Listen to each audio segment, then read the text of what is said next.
Hello, everyone. Welcome. Excuse me. Welcome to Today's Real Talk. All right. Well, without a question, the biggest news today is Iran and the operation, the impact of epic. What do you call that? Epic fury, epic fury, and roaring lion. I love those names. Anyways, President Trump has confirmed that Iran's supreme leader, Ali Khamenei, is dead. And in the in the Israeli strikes, it said that dozens, I heard 40 of senior officials were reportedly eliminated alongside him. Now, inside Iran and around the world, many people took to the streets in celebration. And people have asked me what it means for China and the CCP. So tonight, I want to share with you some of my thoughts. Of course, without much information coming out of China, this is only preliminary analysis.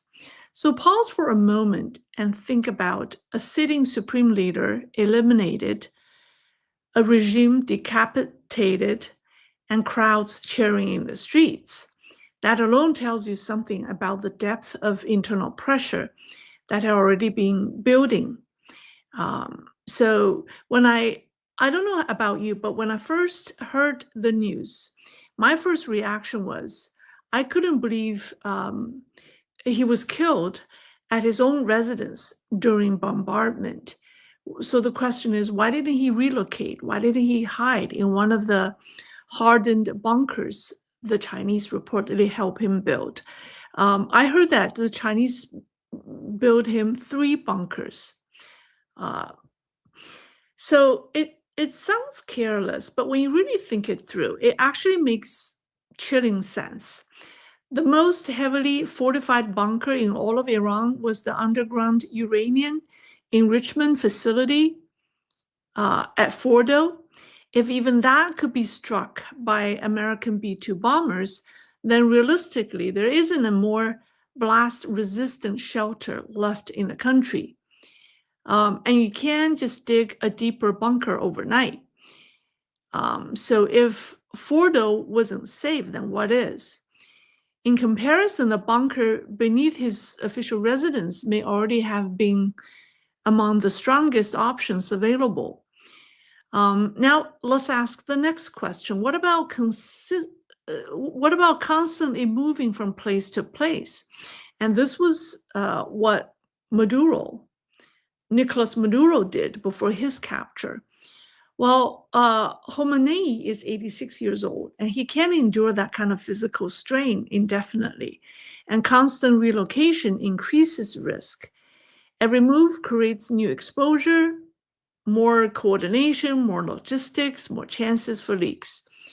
And in moments of regime instability, vulnerability doesn't only come from foreign missiles, right? It always comes from the inside. And if he weren't killed by Israeli strikes, he might have risked being eliminated by domestic rivals taking advantage of chaos. And this is a paranoia all dictators have, including the ones in Zhongnanhai. And if you really think about it, Iran is a large country, not as large as China, but it's a large country. For a dictator, there's ultimately no safe place to hide. And because authoritarian systems are always built on fear, and they ultimately trap their own leaders inside the walls that they construct.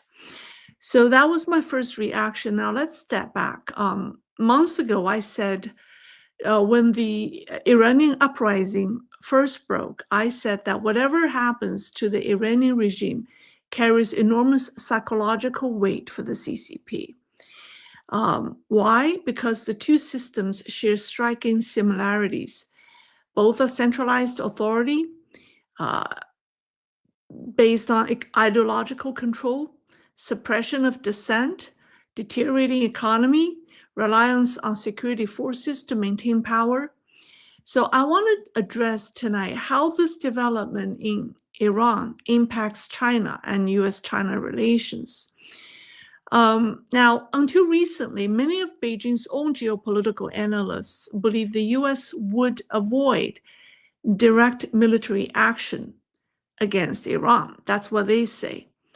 And their reasoning was very simple. They said that Trump wouldn't want to drain American resources in the Middle East. Washington was cautious. It wants to avoid to be strategically overextended, and its focus is elsewhere.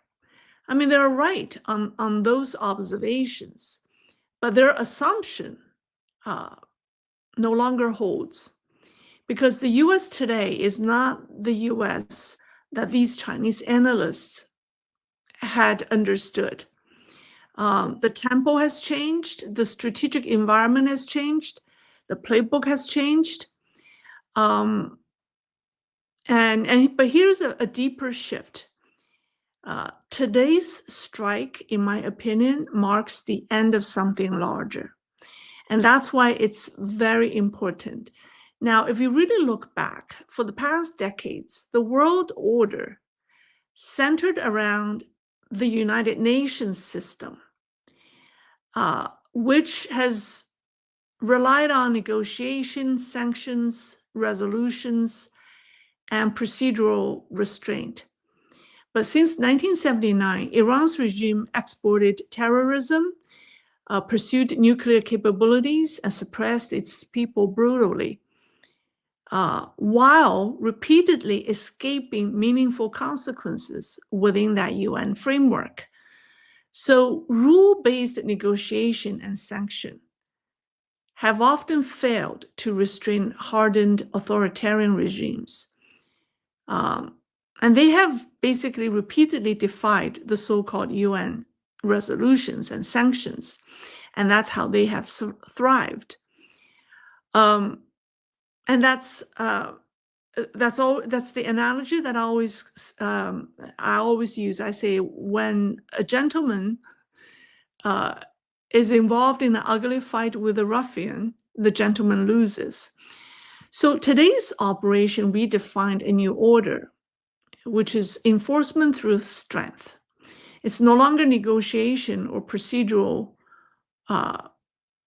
containment.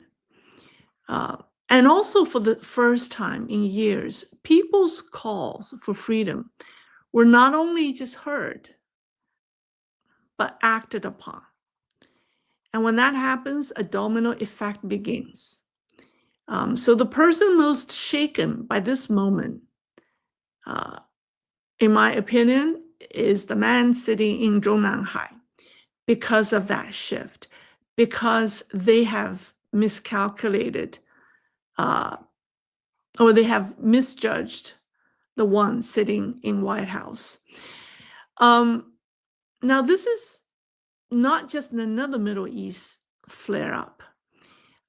Let's talk about the impact on Beijing, right? So I just said it's a major world order shift. And then specifically, it's tremendous when it comes to China's international standing, because Beijing has long relied on Iran and Russia to distract US strategic attention. And Iran has been a cornerstone of China's West Asia strategy. You have discounted oil flowing under sanctions. You have yuan-based settlements bypassing the dollar system. You have a Belt and Road anchor. You have major arms contracts, and above all, a geopolitical counterweight to US power. So if Iran's theocratic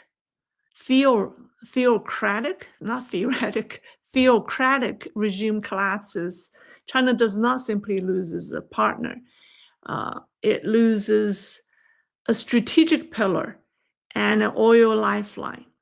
Now, nearly 1 out of every 5 barrels of oil that China imports comes from Iran and Venezuela. And much of it is heavily discounted. Now, 80 to 90% of Iran's oil exports went to China, and that accounts for roughly 13 to 14% of China's total imports. Venezuelan oil is much smaller. It adds another 4%. So the bulk of the bulk of the highly discounted illegal oil that China gets from Iran and Venezuela actually comes from Iran. And so that's 20% is not marginal. It's actually 18% if you do the math correctly. It's 18%. That's not marginal. It's not small. And if that supply disappears, Beijing faces a serious energy vulnerability at the time when China's economy is already struggling. And now imagine something even more destabilizing. If the Strait of Hormuz closes, China's oil lifeline is under immediate strain. The energy shock hits Beijing far harder than Washington because the East Asian countries will be hard hit, not just China, but India. India will be hard hit. Japan will be hit. South Korea will be hit. But not the US, because the United States can absorb disruption through domestic production and diversified supply. But China cannot do so easily. So if China loses access to subsidized oil, discounted shipping channels, and strategic partners willing to challenge American influence, its global leverage shrinks, while its costs rise sharply. And that's significant. That's strategic compression. And also diplomatically, the balance has also shifted, right? Missiles have crossed Gulf airspace and landed in neighboring countries. Dubai has temporarily shut down. Regional alignments are shifting rapidly. Saudi Arabia, which once signed a Beijing brokered rapprochement with Iran, is changing its tone. So that's not noise, that's strategic realignment in favor of the US, and the one feeling the pressure is Beijing. Now, what I want to focus on is the timing, because that changes everything. This happened just weeks before Trump's planned visit to China, which is scheduled for March 31st to April the 2nd. I mean, his full day in Beijing will be on April 1st. April Fool's Day. And that's not a small detail. I heard a joke today, and I think it's very, very poignant. It says that Beijing has seen a flurry of visiting heads of state recently, and they all brought gifts. So you have the United Kingdom's Starmer, who brought approval for China's super embassy. Is that, yeah, it's the super-sized embassy in London. He brought the permit to build that for the Chinese before going to Beijing. And Canada's Carney brought promises to import Chinese EVs. So what will Trump bring with him when he goes to Beijing? Well, the largest decapitation strike in history against an authoritarian regime, in addition to the arrest of Maduro. And that caught Beijing off guard. That's not a gift, that's a message. So today's military action may have blown up Beijing's original calculations for Trump's visit. So what were those calculations? Not too long ago, there was an article published in Foreign Affairs, authored by a Beijing University professor by the name of Wang Jisi, an American scholar named David Lampton. And they floated the idea of a grand bargain between China and the US. So the Chinese believe that Trump is a deal maker, and is obsessed with making deals. So the idea is that could Taiwan become part of a larger deal making? Trade concessions on one side, geopolitical compromise on the other. Everyone gives a little and walks away with something. So that's the idea. That's the mindset that Beijing has. It was actually a strategy. I'm thinking parody. That's actually a strategy proposed by one of Xi Jinping's advisors from the PLA. I think I did a program on that at least 1 year ago. It was a PLA think tank that made the proposal to Xi Jinping based on their knowledge of Donald Trump. So some believe the United States, or I should say the Chinese think tank, believe that the United States was tied down in the Middle East and other parts of the world and might need China's cooperation on Iran, Russia, and North Korea. And Trump's tariff war just got complicated, right? Based on the Supreme Court's ruling. So the Chinese thinking is that maybe Trump needed a diplomatic win at this time. Maybe Beijing had leverage. So from their perspective, the situation looked transactional. And there's another interpretation as well. Beijing has long played a dual-track strategy on Iran, publicly advocating diplomacy while quietly maintaining technological and military ties, offering to mediate on one hand while simultaneously supplying weapons to Iran. So this time, so China has believed that it has a role to play in mediation, but Washington appears to have concluded no mediation necessary. So Beijing's strategy of positioning itself as a Middle East peacemaker to gain leverage ahead of negotiations may no longer be viable. I mean, it becomes obsolete with today's operation, with today's strike. So that card no longer exists. So some people even call today's strike, today's operation, as Washington's flipping the table right before the summit with Xi Jinping in Beijing. And it sends a clear signal to Beijing that when it comes to core strategic interests, the United States prefers action over negotiation. And this goes right back to the new order I mentioned just a little while ago that this new administration has established. So the broader signal is unmistakable. When Washington defines something as a core interest, it does not treat it as transactional, and it cannot be negotiated. So that brings us back to Taiwan, because the core of the CCP's strategy is Taiwan. Obtain Taiwan, I shouldn't say obtain, but incentivize Trump into negotiation so that give Trump what he wants over trade, but force Trump to make concessions on Taiwan. So experts continue to debate over whether it could ever be, if Taiwan could ever be part of a grand bargain. But after this latest military escalation, I do not believe Taiwan will ever be part of the grand bargain.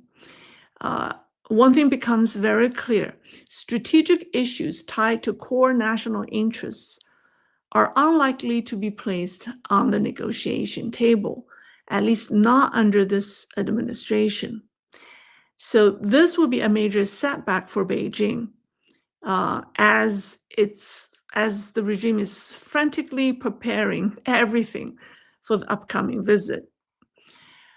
All right, so now let's talk about authoritarian regimes, how they often prop each other up. When one shakes, the other feels it.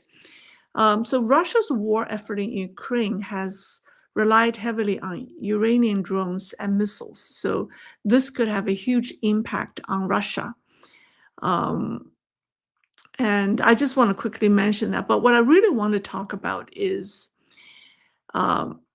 something that the Treasury Secretary Scott Bessent posted today on X. He said, the US Treasury Department reaffirms our commitment to President Trump's maximum pressure campaign, tracking all illicit funds flowing out of Iran and recovering those assets on behalf of the Iranian people.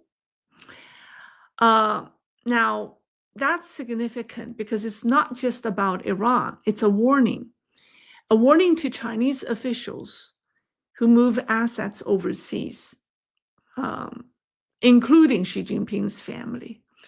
A warning that financial escape routes may not be as secure as they thought. And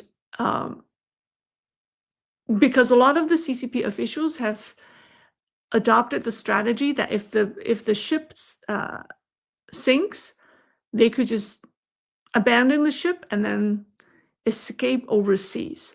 But with Benson's post today, it will not happen. The assets that they have embezzled, that they have transferred overseas, will be recouped by the U.S. And so that's bad news for Beijing. Because when the rats begin moving money, it signals something deeper. The internal instability. Well, actually, that's what Scott said about Iran, because he has noticed large amounts of money, financial transactions, or money flowing out of Iran. And I would say that has already been done for the CCP officials. They have been doing that for a decade up to this point. So I do not think that the people moving money out of China right now are high-ranking CCP officials. Their money is already being parked somewhere else in their Swiss accounts or in major Western financial institutions. I think the people who are trying to move money out of China right now are the ordinary people. So yeah, so that's slightly different. Now, the real shock, in my opinion, is psychological, because beyond oil, beyond strategy, and beyond diplomacy, there is something much more unsettling for Beijing. Xi Jinping has been constantly talking about absolute loyalty. He talks about preparing to take Taiwan. He talks about building a military capable of fighting and winning wars. But just watch what has happened. I'm sure watching that was a sobering experience for him and his inner circle, because modern warfare just what it has demonstrated is chilling, because intelligence penetration is at extraordinary depth. Precision strike capability was at terrifying accuracy, and the scale was massive. So if US intelligence can know which room a leader sleeps in, which bunker a commander meets in, if missiles can enter through ventilation shafts, then what does that mean for Beijing's underground command centers? What does that mean for those vast tunnels underneath Zhongnanhai? And the worst nightmare is the advanced Chinese-made air defense systems sold to Iran were totally useless in today's operations. Israeli and American fighter jets moved freely across Iran. So when an American president publicly issued an ultimatum to a dictator, surrender or face consequences, do you really think Xi Jinping doesn't mentally place himself in that scenario? I think he did. And not only he did, all of his inner circles, everyone did. Not only that, not only people working in the CCP systems, but a lot of the Chinese people also did. So if today's strike is impressive, then what about what might happen tomorrow in Beijing?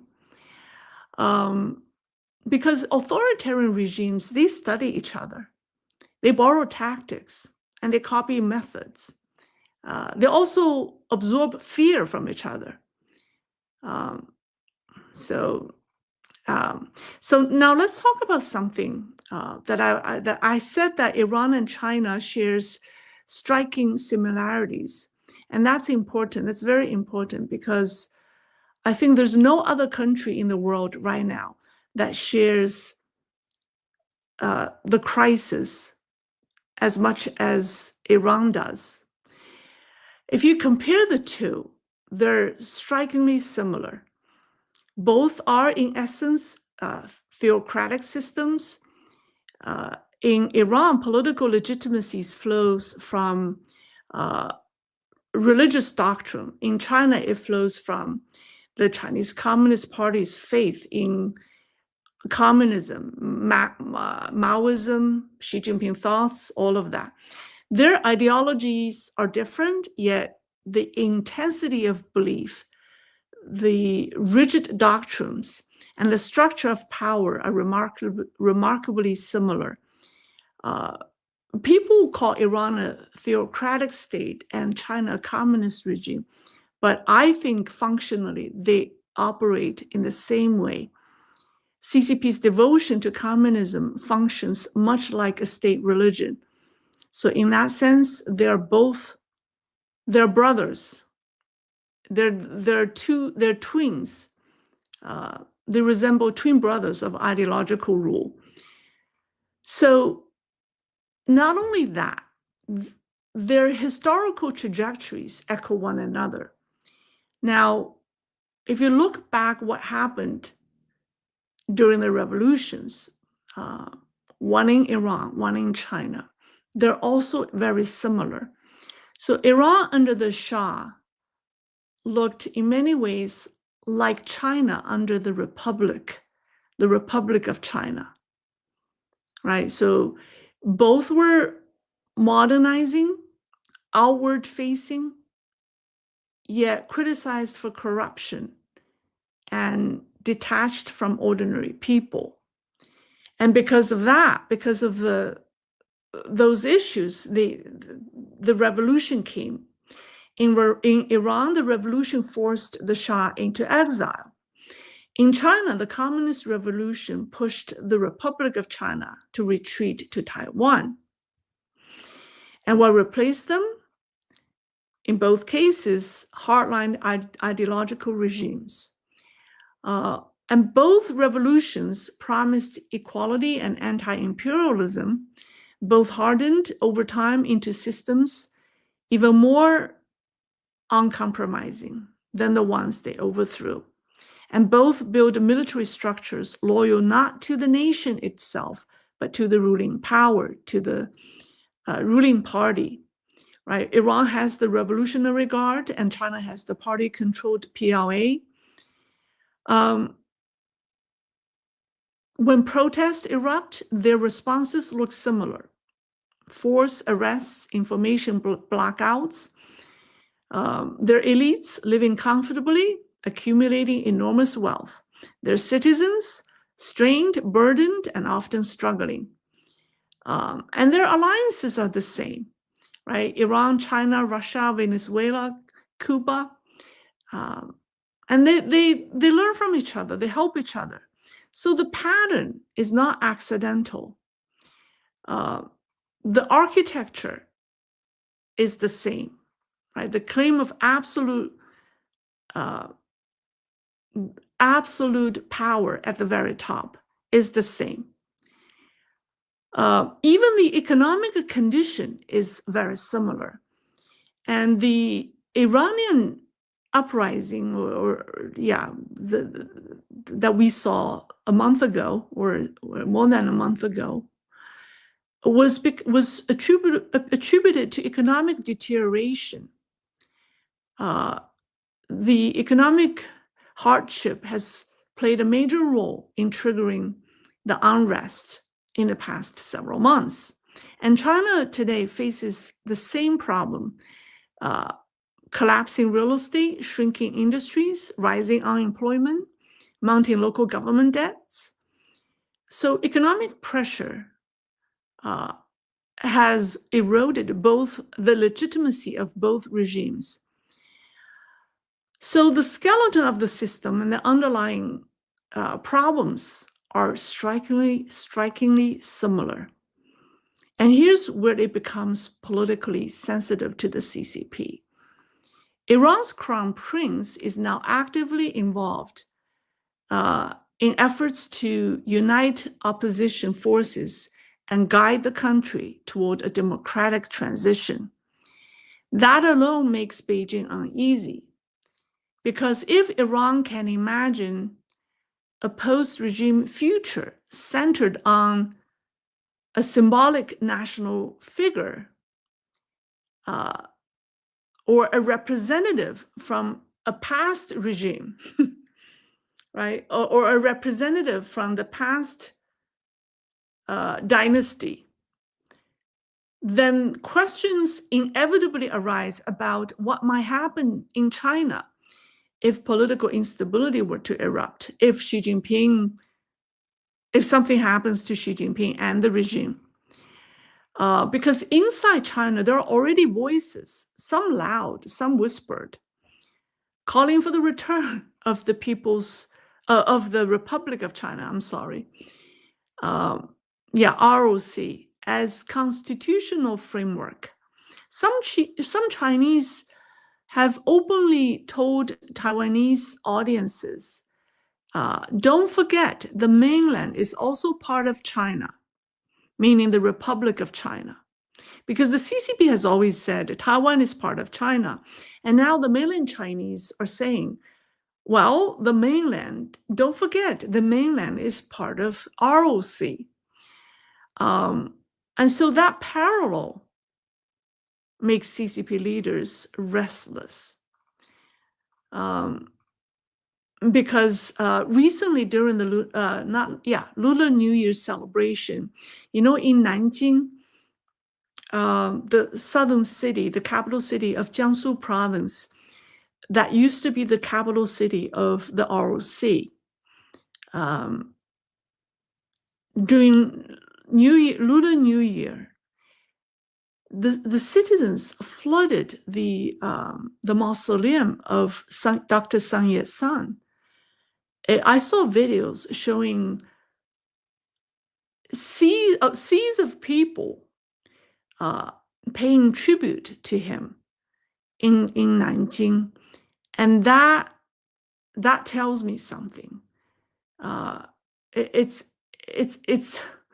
means people are privately hoping that the ROC can return. So that very thought is scary to the CCP. And here's a deeper psychological shock. There is a paradox that makes dictators tremble. When foreign missiles fall on your capital city and the people of your country cheer, think about that. That's the end of a dictator's regime, right? It's happening, or it has happened in Iran, and somehow it feels like it could happen in China. If that were to happen in Beijing today, we may see the same situation right now. And that's a terrifying thought to the CCP. And many Chinese netizens have already voiced their support online. I have not seen too many because it just happened today. And due to the time difference, I haven't seen a lot of the social media responses. But some people have already left remarks such as, the Persian people will finally live better lives. Iran will rediscover happiness. And people ask an ominous question. So we want to know who is next. Notice that question, who's next? It's not just about geopolitics. It reflects something deeper. Remember, there was an old song during Beijing Olympics. It's called "Beijing Welcomes You," and during the first round of uprising in Iran, some Chinese made a music video using that music, "Beijing Welcomes You," but it showed featuring a B-2 bomber flying over Beijing. So now some are joking again, say, soon Beijing welcomes you. The Chinese people have long known that this day would come. So that line, Beijing welcomes you, resurfacing on Chinese social media, carries not just sarcasm, it carries a longing. And that is terribly frightening to Beijing. So that's my quick analysis of the situation. Because it happened, I have been following the situation today. Not a lot of information has come out of Beijing. Of course, the CCP media has repeated after the Iranian media, saying that that Iran has denied that its supreme leader has died. So, but people don't really believe that. I think the most significant impact is on the upcoming summit in Beijing with President Trump. I think the CCP would have to start all over again with their strategy because it completely changed their game plan. That's one.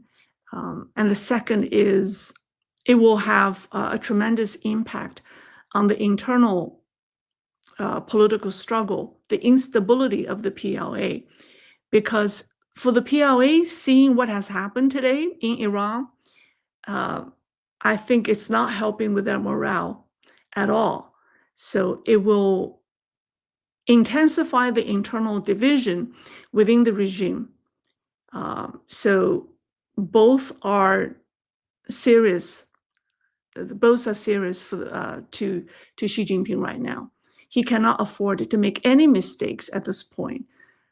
Because of the external pressure and the internal crisis. All right, so that's what I have for you. Let me see what people have. Okay, wow, I have some colorful super stickers flying by. I appreciate that. I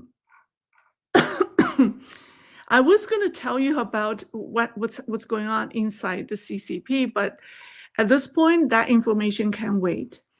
I would tell you about what's going on inside the CCP next week. Someone say Lei is pausing to take a sip of water before we begin. Here we go. All right.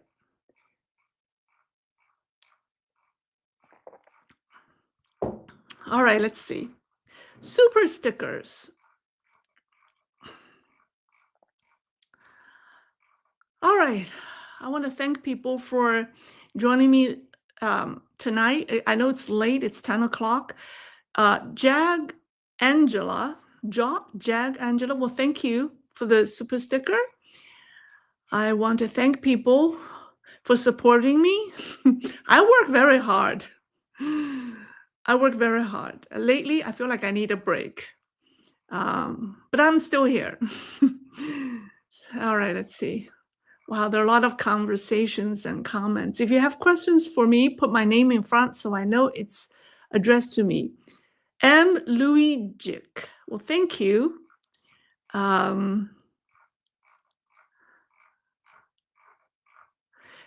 Okay, here's a question.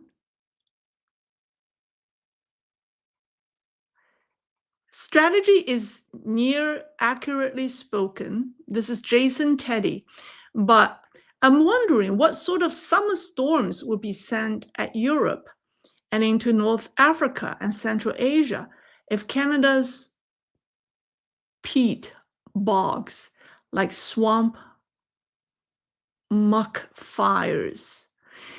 Canada is really the weakest link at this point in the Western alliance. Recently, I have seen that, I've spoken about China's organ harvesting atrocities, right? Many times. But recently, something has alerted people that the CCP might expand its organ harvesting crime into Canada, or taking advantage of the loopholes in Canadian laws to somehow expand its operation into Canada. And that's deadly. So I haven't got time to really look into that, but somebody has already been alerted of the latest development, because the CCP is trying to export two things. One is its longevity, its technology, biotech on longevity and youth retention. The CCP is trying to export its technology on that, and also organ harvesting, or achieve longevity through organ transplants. And I'm sure it has every intention to roll out those plans, those illicit operations worldwide. So watch out. Mike Stewart, maybe China can convert to biofuels and run for 1,000 years on premium gutter oil blends. Well, China has already, a lot of Chinese elderly living in rural China have died this winter because of the ban on coal and wood burning. The government forced them to use gasoline, but the people living in rural China cannot afford it, so they just persevere in extreme cold, and some elderly people have died. So it's very sad. BSPUGH, Brett. Oh, Brett. Is it too late for Iran to get a refund on their Chinese-made air defense systems? They could demand it, but I don't think the CCP will ever issue a refund. Do you think the CCP will give their money back? Never. They can. I'm sure they will. They should request a refund, but Beijing would never give the money back. All right, here's Chris. Yeah, I just forwarded a video. I made a video about Xi Jinping's relationship with Zhang Youxia. I think it's the most comprehensive analysis of Xi Jinping's troubled relations with his top commander on the internet, because my analysis doesn't just address what has happened in the past decades. It has gone back 300 years. So check out that video. I'm very proud of myself to claim that I don't think anyone has done as much of an in-depth analysis as I have done.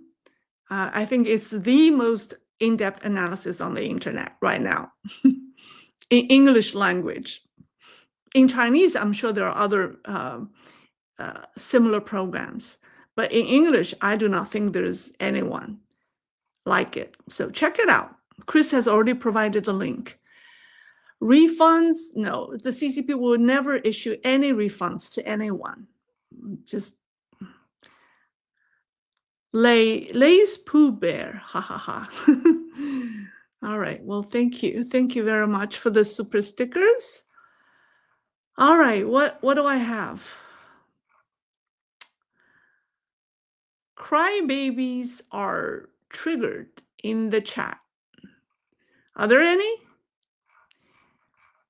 Okay. I just want to address everyone who have super sticker questions or comments. I want to thank them for supporting me. And I don't see any. I'll pick a random question. Oh, here's one. Mike Stewart. Major General Mao Xingyu will come up with a strategy. Don't worry, she. Major General Mao Xingyu is in the news lately because allegedly one of his posts got leaked to the internet. He was highly critical of Xi Jinping, and he was sympathetic or supportive of Zhang Youxia. People have questioned if that post was genuine. It might have been, it may not be real, but the words, the things that he said, the ideas he expressed in that post is very much his, because in the past he has consistently expressed similar ideas. So it was not something new that he just said recently. So again, we don't know if it's genuine, even though it did look like something that he would say, given the circumstances. But the problem with the post is he used his name, and not only he used his name, people like him, when they have a social media profile, they usually, on WeChat, they usually don't use their real name. But he not only used his name, he called himself Major General. It just doesn't sound genuine. That's why people suspect it may not be him. Anyway, that's a very good question. All right. Thank you. Oh, here's one. Many Kyla. If you go back in history from 100 to 1,000 years, what is known about relations between Chinese Empire and Persian Empire? Oh, the Chinese and Persians, their relations go back at least 1,000 years. I made a video. Actually, the Persian merchants have been traveling to China to do trades for over 1,000 years, and they were the ones who. There was a group of Jewish Persian merchants who traveled to China and settled in Kaifeng and brought Judaism to China. I made a video about that. Chris, can you find the link and post it in the description so that people can watch it? So the Persians and the Chinese have been doing trades for over 1,000 years. They have maintained a good relations.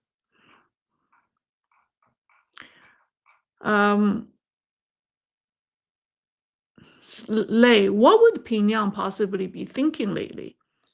I think Kim Jong-un is friendlier towards Donald Trump than to Li Jae-myung. I think Kim is more interested in maintaining a good relationship with Washington as opposed to Seoul. You know why? Because he has already changed the constitution. Kim Jong-un has changed the constitution and removed any clause from the constitution to say that the two Koreans need to be reunited. Because Kim understands there's no chance the North and the South will be together again. Because when that happens, it can only mean the end of the Kim family dynasty. Because the South is so much wealthier and militarily stronger. So the unification would mean the end of the Kim family dynasty. So he has no interest whatsoever to be friendly to the South. He would rather to develop a relationship with Washington because his only interest is the safety of his family dynasty, right? Unification is dangerous to him. That is why he has been friendlier to Washington than to Kim Jong-un. I mean, no, I'm sorry, Lee Jae-myung, the current South Korean president. Yeah, so President Lee is not thinking when he appeared to be friendly to the North, right? President Lee, the South Korean president, has policies that are so friendly to the North Koreans, but Kim Jong-un isn't even appreciative of that. It's like you try to be nice to your brother in North Korea, but he has no interest in building any relations with you because that means the end of his dynasty. So President Lee of South Korea, you may as well change your mind because your strategy is not going to work. Anyway, what question was I trying to answer that got me into this long monologue? All right. All right, here's a question from Dagmang, I don't know how to pronounce your name, Dagmarunga. U.S. and Israeli forces timed their opening salvo to coincide with a meeting. Yes, I know that it was a meeting. This kind of intel didn't come from satellites. It came from someone in the room. That's precisely the reality that Xi Jinping fears, especially after the CIA rolled out 4 videos on social media soliciting tips from inside the PLA and the officialdom, right? The one video gained 60 million views in 1 month. The video that offers Chinese instructions on how to contact the CIA was rolled out about a month ago, and it gained 60 million views. That was as of a week ago, 60 million. It might be 70 million now. And the video is in Chinese language, so it means there are not many Chinese living outside China. So the 60 million views came from inside China. And that's a terrifying thought to Xi Jinping.